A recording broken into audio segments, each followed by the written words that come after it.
சீரியல்களின் full எபிசோடுகளை Sun டிவியில் ஒளிபரப்பான உடனே எக்ஸ்க்ளூசிவாக சன் நெக்ஸ்டில் மட்டும் ஃப்ரீயா பாருங்கள். இனிமே உங்க விஷயத்துல நான் தலையிடல. ரகு, தயவு செஞ்சு இனிமே எதையும் என்கிட்ட கேட்காதீங்க. நீங்களும் பூர்ணிமாவும் பார்த்து உங்களுக்கு எது நல்லது கேட்டதோ நீங்க முடிவு பண்ணிக்கோங்க.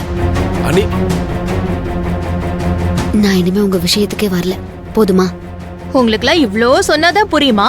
நீங்களே புரிஞ்சுக்க மாட்டீங்களா? ஏய், உன் வாயை மூடுறியா? அண்ணி, இவ ஏதோ வம்பிழுக்கிற மாதிரி பேசுறா. நீங்களும் போய் இவகிட்ட பேசிக்கிட்டு எது நல்லது கெட்டதுன்னு அப்படியே அந்த அம்மா கரெக்டா சொல்லிடுவாங்க பாருங்க. இத்தனை நாள் கூட இருக்கணும் எனக்கு தெரியாது. நீங்க அப்படி பேசாதீங்க.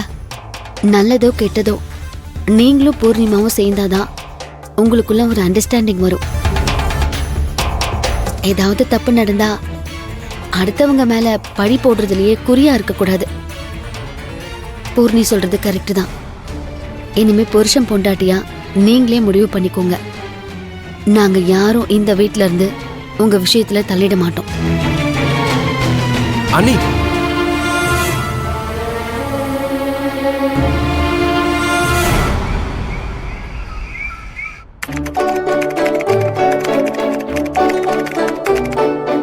Hi Sanjeev. Hi Bhaskar. Sorry disturb பண்ணிட்டேன். லட்டு எடுத்துக்கோங்க. என்ன விசேஷம் பாஸ்கர்? எனக்கு ஆம்பளை குழந்தை பிறந்திருக்கு, அதனால லட்டு கொடுக்கலான்னு வாங்கிட்டு வந்தேன். எடுத்துக்கோங்க. சாதிச்சிட்ட. கங்க்ராச்சுலேஷன்ஸ். தேங்க்யூ. இந்தாங்க மேடம், எடுத்துக்கோங்க. Congratulations Bhaskar. Thank you madam. Congratulation. Thank you. அது எப்படி வெட்டிங் ஆனிவர்சரி அன்னைக்கே குழந்தை பெற்றிருக்கீங்க? ஏதாவது பிளான் பண்ணீங்களா? அப்படிலாம் ஒன்றும் இல்லை மேடம், அதுவும் நேச்சுரலாக நடந்துருச்சு. வெட்டிங் டேவும் குழந்தையோட பிறந்த நாளும் ஒன்னா வந்ததால ஒன்னா கொண்டாடிடலாம்ல, செலவு மிச்சம் இல்ல. பாத்தீங்களா சஞ்சீவ், குழந்தெல்லாம் பிறந்ததுக்கு அப்புறம் ஃபேமிலி மேன் ஆகி கணக்கெல்லாம் பார்க்க ஆரம்பிச்சிட்டாரு. சரி Bhaskar. Congratulation. Thank you madam. Raghu sir, laddu எடுத்துக்கோங்க. பையன் பிறந்திருக்கான். கங்க்ராச்சுலேஷன் பாஸ்கர். கூடிய சீக்கிரம் நீங்களும் ஒரு லட்டு கொடுக்கணும் எனக்கு.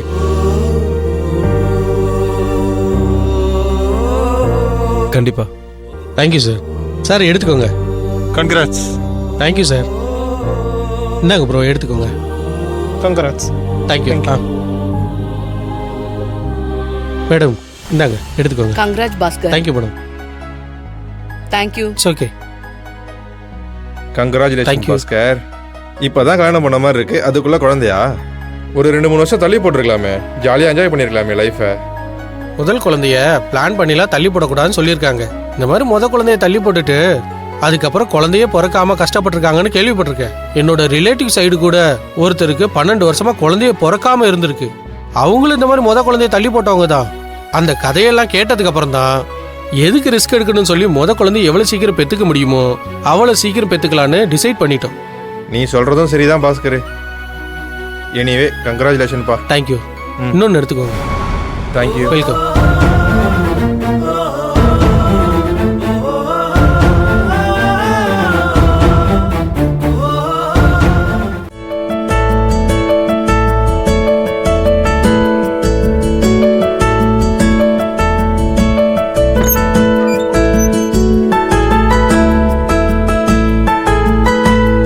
ரகு, ஒரு நிமிஷம் இருங்க.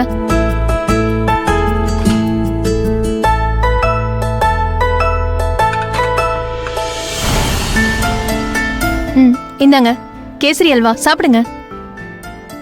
எதுக்கு இப்ப ஸ்வீட்? என்னங்க காரணத்தோட தான் ஸ்வீட் சாப்பிடணும்னு ஏதாவது அவசியம் இருக்கா என்ன? தோணுச்சு, செஞ்சு சாப்பிட்டேன். எல்லாருக்கும் கொடுத்தேன். எல்லாரும் சாப்பிட்டுட்டு தான் இருக்காங்க. சாப்பிட்டு பார்த்துட்டு எப்படி இருக்குன்னு சொல்லுங்க. முதல் குழந்தைய பிளான் பண்ணிலாம் தள்ளி போடக்கூடாதுன்னு சொல்லியிருக்காங்க. இந்த மாதிரி முதல் குழந்தைய நிறைய பேர் தள்ளி போட்டுட்டு அதுக்கப்புறம் குழந்தையே பிறக்காம கஷ்டப்பட்டு இருக்காங்கன்னு கேள்விப்பட்டிருக்கேன். என்ன பார்த்துக்கிட்டே இருக்கீங்க? எடுத்துக்கோங்க.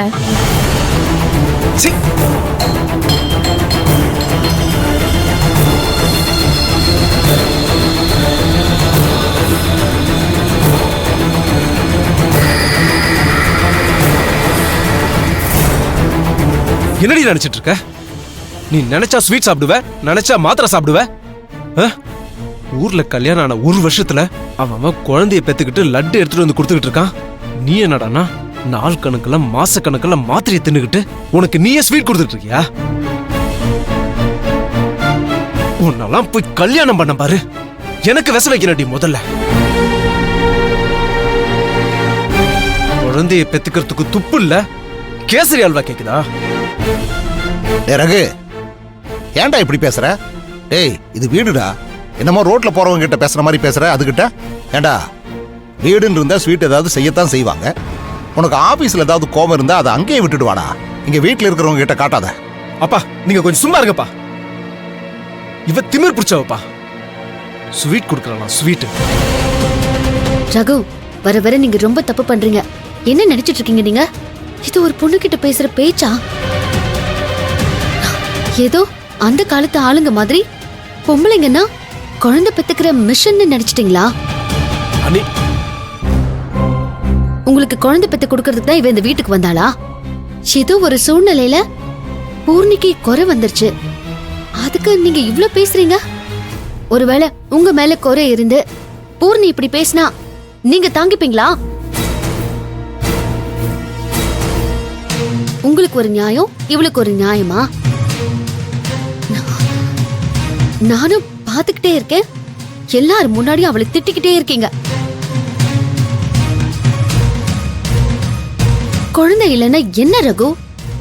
ஒரு குழந்தை இல்லைன்னா இந்த உலகம் என்ன அழிஞ்சு போயிடுமா?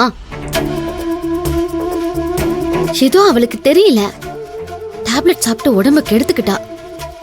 நாட்டுல எல்லாரும் தெரிஞ்சா தப்பு பண்றாங்க, தெரியாம தானே பண்றாங்க. அதுக்காக அதையே குத்தி காட்டிக்கிட்டு இருந்தா எப்படி?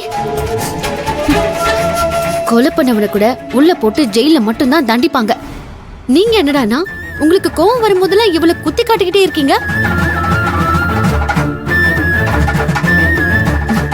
முதல்ல இவ குழந்தை பெத்துக்கிற மிஷனுங்கிற தாட்டை விடுங்க. உங்க வைஃபா நினைச்சு பேசுங்க.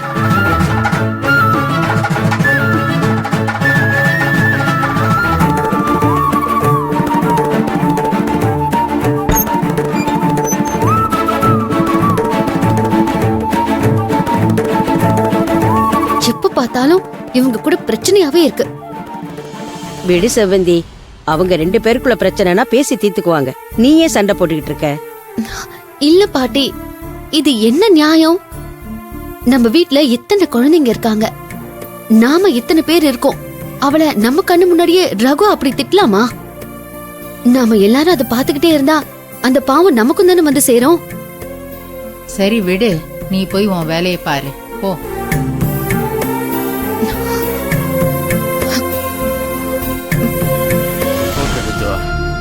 Okay sir. வேற ஏதாவது வேணுமா சார்?